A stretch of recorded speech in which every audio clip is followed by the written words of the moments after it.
সংস্কার তো পরের চ্যাপ্টার, সংস্কার কিছু হয় নাই, ওটা গণভোট পাস হইলে তারপরে সংসদ অ্যাপ্রুভাল দিবে। বুলশিট, ওগুলো কিচ্ছু হবে না, আমি বলে দিচ্ছি, সংস্কার কিচ্ছু হবে না। সংস্কার হবে না কেন? আপনি সবাই তো আপনি করেন না ইলেকশন, আপনি তো কি বলছেন, গণভোট যদি হাও হয় পার্লামেন্টের অ্যাপ্রুভাল লাগবে, কথাটা বোঝার চেষ্টা করেন। নো গ্যারান্টি অ্যাট অল, আমি ওই বিষয়ে আলাপই করতে চাই না।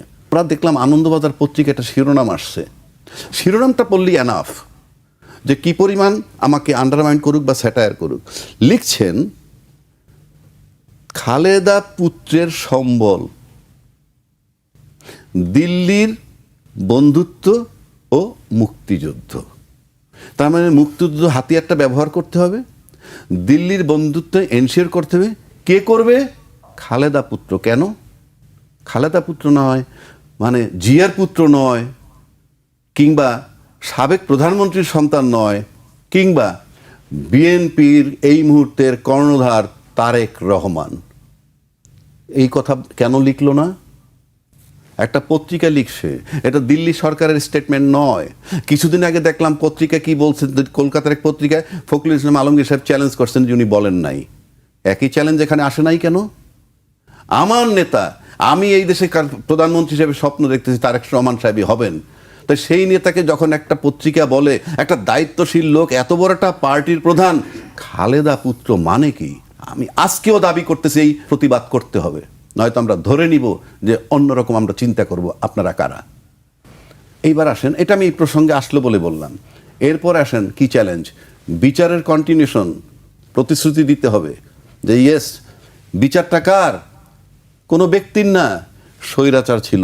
আপনারা দায়িত্বশীল দাবি করতেছেন, বিশাল আন্দোলন আপনারা করেছেন, সেই আন্দোলন করে তাকে যখন সরিয়েছেন, তাইলে আপনার সেই বিচার কন্টিনিউ থাকবে, সেটাকে প্রতিশ্রুতি দিতে হবে।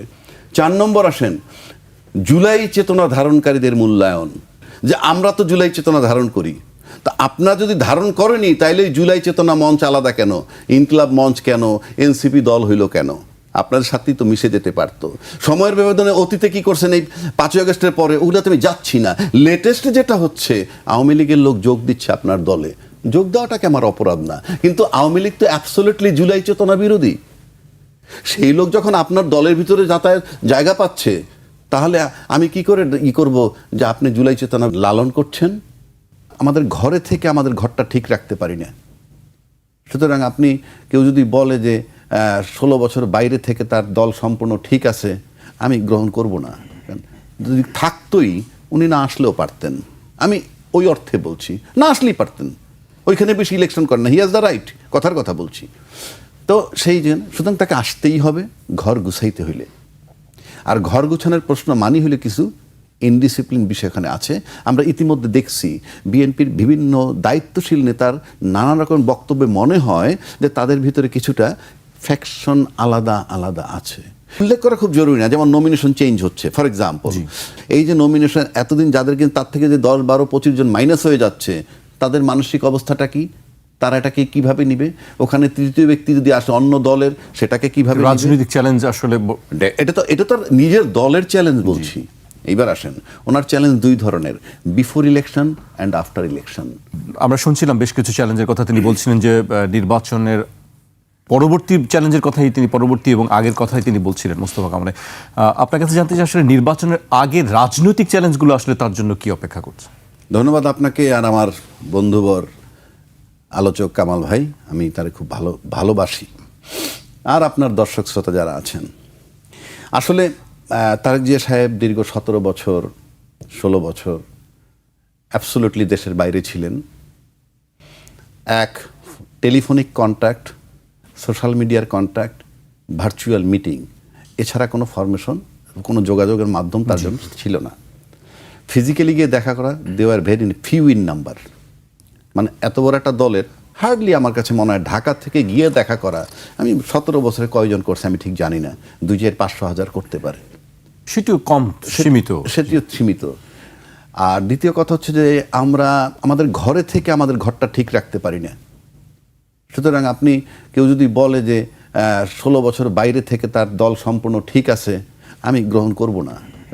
যদি থাকতোই, উনি না আসলেও পারতেন, আমি ওই অর্থে বলছি, না আসলেই পারতেন, ওইখানে বেশি ইলেকশন করেন না, হি হ্যাজ দ্য রাইট, কথার কথা বলছি। তো সেই জন্য সুতরাং তাকে আসতেই হবে ঘর গুছাইতে হইলে। আর ঘর গুছানোর প্রশ্ন মানি হলে কিছু ইনডিসিপ্লিন বিষয় এখানে আছে। আমরা ইতিমধ্যে দেখছি বিএনপির বিভিন্ন দায়িত্বশীল নেতার নানা রকম বক্তব্যে মনে হয় যে তাদের ভিতরে কিছুটা ফ্যাকশন আলাদা আলাদা আছে। সেটাকে একটা জায়গায় আনতে হলে অবশ্যই তাকে আসতে হবে।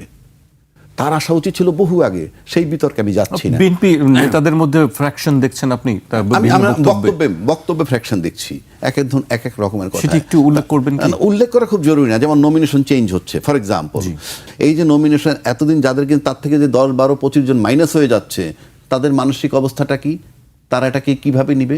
ওখানে তৃতীয় ব্যক্তি যদি আসে অন্য দলের, সেটাকে কিভাবে? রাজনৈতিক চ্যালেঞ্জ আসলে এটা তো নিজের দলের চ্যালেঞ্জ বলছি। এইবার আসেন, ওনার চ্যালেঞ্জ দুই ধরনের, before election and after election. Before ইলেকশনের একটা বললাম তার দলীয়, দ্বিতীয়টা আসেন আপনাকে বিফোর ইলেকশন কি বলতে হবে?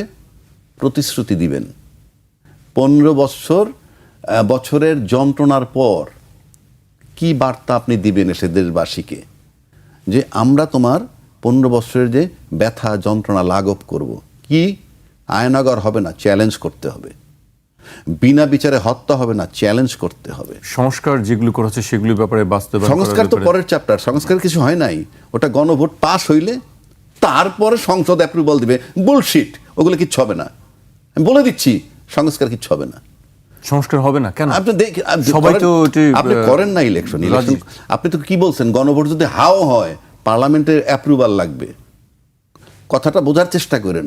No guarantee at all. আমি ওই বিষয়ে আলাপই করতে চাই না। যেটা বলতেছিলাম, তাহলে আপনি এই আমাদের তারেক রহমান সাহেব এসে এই বিষয়গুলো অনেকে ফেস করতে হবে। জনগণকে কি প্রতিশ্রুতি দিবেন এবং সেটা এটা দিতে হবে ইলেকশনের আগে।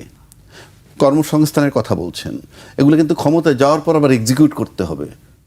দেশ এখন সেখানে নাই, আপনি বললেই হবে না। আরেকটা বিষয় আপনাকে বলতে হবে, সেটা হলো কি হবে আপনার ফরেন পলিসি, ক্লিয়ার করতে হবে। আমি লিখে দিচ্ছি, আপনাকে ক্লিয়ার করতে হবে। কারণ বাংলাদেশে ইতিমধ্যে হাসিনা আইডেন্টিফাইড, শেখ হাসিনা উনি কোন বলয়ের, ইউনূস সাহেব আইডেন্টিফাইড উনি কোন বলয়ের। জি, আপনাকে ক্লিয়ার করতে হবে। এই ক্লিয়ার করতে গিয়ে একটা জিনিস আমার খুবই বেদনাদায়ক। আমি এই দলের দায়িত্বশীল লোকের জন্য বলি, আমরা দেখলাম আনন্দবাজার পত্রিকা একটা শিরোনাম আসছে, শিরোনামটা পড়লেই এনাফ যে কি পরিমাণ আমাকে আন্ডারমাইন্ড করুক বা স্যাটায়ার করুক। লিখছেন, খালেদা পুত্রের সম্বল, দিল্লির বন্ধুত্ব ও মুক্তিযুদ্ধ। তার মানে মুক্তিযুদ্ধ হাতিয়ারটা ব্যবহার করতে হবে, দিল্লির বন্ধুত্ব এনশিওর করতে হবে। কে করবে? খালেদা পুত্র। কেন খালেদা পুত্র নয়? মানে জিয়ার পুত্র নয়, কিংবা সাবেক প্রধানমন্ত্রীর সন্তান নয়, কিংবা বিএনপির এই মুহূর্তের কর্ণধার তারেক রহমান। এই কথা কেন লিখলো না? একটা পত্রিকা লিখছে, এটা দিল্লি সরকারের স্টেটমেন্ট নয়। কিছুদিন আগে দেখলাম পত্রিকা কি বলছেন, কলকাতার এক পত্রিকায় ফখরুল ইসলাম আলমগীর সাহেব চ্যালেঞ্জ করছেন যে উনি বলেন নাই। একই চ্যালেঞ্জ এখানে আসে নাই কেন? আমার নেতা, আমি এই দেশে প্রধানমন্ত্রী হিসেবে স্বপ্ন দেখতেছি তারেক রহমান সাহেবই হবেন। তাই সেই নেতাকে যখন একটা পত্রিকা বলে, একটা দায়িত্বশীল লোক, এত বড় একটা পার্টির প্রধান, খালেদা পুত্র মানে কি? আমি আজকেও দাবি করতেছি এই প্রতিবাদ করতে হবে, নয়তো আমরা ধরে নিব যে অন্যরকম আমরা চিন্তা করব আপনারা কারা। এইবার আসেন, এটা আমি এই প্রসঙ্গে আসলো বলে বললাম। এরপর আসেন কি চ্যালেঞ্জ, বিচারের কন্টিনিউশন। প্রতিশ্রুতি দিতে হবে যে ইয়েস, বিচারটা কার? কোনো ব্যক্তির না, স্বৈরাচার ছিল। আপনারা দায়িত্বশীল দাবি করতেছেন, বিশাল আন্দোলন আপনারা করেছেন, সেই আন্দোলন করে তাকে যখন সরিয়েছেন, তাইলে আপনার সেই বিচার কন্টিনিউ থাকবে, সেটাকে প্রতিশ্রুতি দিতে হবে। 4 নম্বর আসেন, জুলাই চেতনা ধারণকারীদের মূল্যায়ন। যে আমরা তো জুলাই চেতনা ধারণ করি, তা আপনারা যদি ধারণ করেনি, তাইলে জুলাই চেতনা মঞ্চ আলাদা কেন, ইনকিলাব মঞ্চ কেন, এনসিপি দল হইল কেন? আপনাদের সাথেই তো মিশে যেতে পারতো। সময়ের ব্যবধানে অতীতে কি করছেন, এই 5ই আগস্টের পরে ওগুলোতে আমি যাচ্ছি না। লেটেস্ট যেটা হচ্ছে, আওয়ামী লীগের লোক যোগ দিচ্ছে আপনার দলে। যোগ দেওয়াটাকে আমার অপরাধ না, কিন্তু আওয়ামী লীগ তো অ্যাবসলিউটলি জুলাই চেতনা বিরোধী। সেই লোক যখন আপনার দলের ভিতরে যাতায়াত জায়গা পাচ্ছে, তাহলে আমি কি করে করব যে আপনি জুলাই চেতনা লালন করছেন? এইবার আসেন যে অর্থনৈতিক মুক্তি কি হবে? সেই প্রতিশ্রুতি দিতে হবে। যে টাকা পাচার হয়েছে উদ্ধার করার দায়িত্ব নিতে হবে, কারণ আপনার দলের বহু লোক স্যাটায়ার করছে এই সরকারকে, যেই সরকার অনেক ক্ষমতাধর। তার প্রমাণ হইল এই হাদি যখন সিঙ্গাপুরে গেল, সিঙ্গাপুরের ফরেন মিনিস্টার যোগাযোগ রাখছে। বাংলাদেশের কোনো মন্ত্রী, সিঙ্গাপুরে বহু লোক চিকিৎসা নিয়েছে, বহু মন্ত্রী, কেউ তাদের সাথে দেখা করতে যায় নাই। তাহলে আপনাকে বুঝতে হবে যে সেখানে ফরেন মিনিস্টার যোগাযোগ করছে। সেই ইউনূস সাহেবের বদনাম, গীবত এর কোনো অন্ত নাই। আপনাকে টাকা উদ্ধার করবেন, সেই প্রতিশ্রুতি দিতে হবে। দেশের টাকা, জনগণের টাকা। আপনি মহানায়ক হবেন, এটার প্রতিশ্রুতি দিতে হবে। দিতে হবে মানে এই চ্যালেঞ্জগুলো আমাকে মোকাবেলা করতে হবে। পাশাপাশি তার সিকিউরিটির নামে আমরা যেটা দেখতেছি, যে অনুমান যেটা করতেছে তার নিরাপত্তা, বলে আমি পত্রিকায় পাইছিলাম তার নিরাপত্তা কিভাবে দিবে। সেই নিরাপত্তার নামেও যদি তার মাঠ কর্মীর সাথে তার ডিস্টেন্স হয়ে যায়, তাকে যদি সীমিত লোক তার সাথে দেখা সাক্ষাৎ করে তার দলের মধ্য থেকে এরা বার্তা নিয়ে বাইরে যায়, সেখানে একটা গ্যাপ তৈরি হইতে পারে। কেননা এতদিন উনি বাইরে ছিলেন, একটা অজুহাত ছিল, এখন তো উনি দেশে আসছেন। সুতরাং দেশে এসে সবার সাথে করে ওনার এই ধারণাগুলা, মানে এই ইউনাইটেড করাটা ওনার জন্য বিশাল চ্যালেঞ্জ। এই চ্যালেঞ্জগুলো তার জন্য রয়েছে বলে আমি মনে করি।